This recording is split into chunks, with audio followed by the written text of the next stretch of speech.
السلام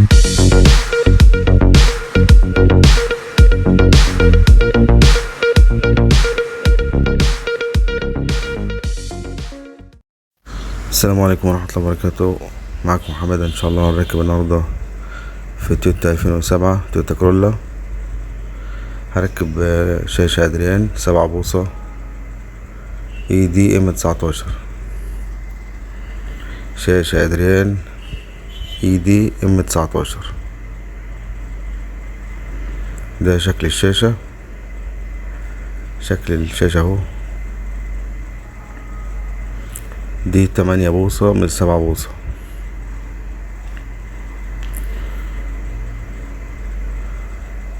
هي المفروض انها 7 بوصة بس هي 8 بوصة الا حاجة بسيطة.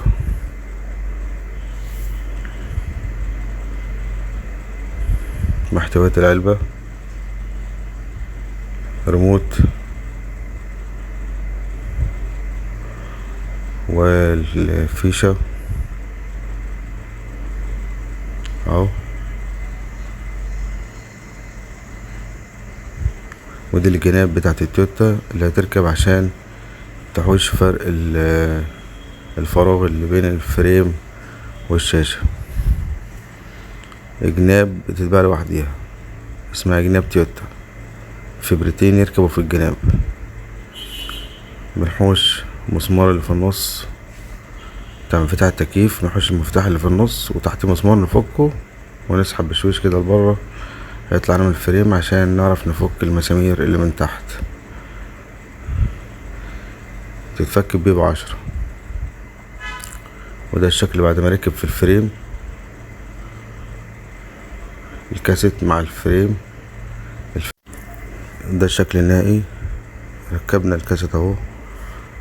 كاسيت عملي 100% ادريان M19. ده يعتبر 8 بوصة. تمام.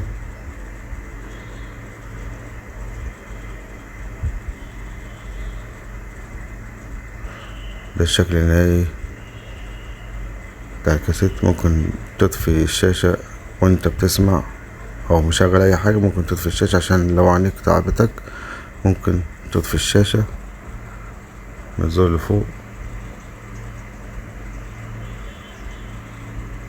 ده السيتنج. هنعمل الشعار نخليه تويوتا. دي علامة التويوتا اهي. هنطلع برا، تقفل الجهاز، تفتح من الاعدادات. ادي علامة التويوتا ظهرت على الشاشة اهي. بعد كده نشغل البلوتوث.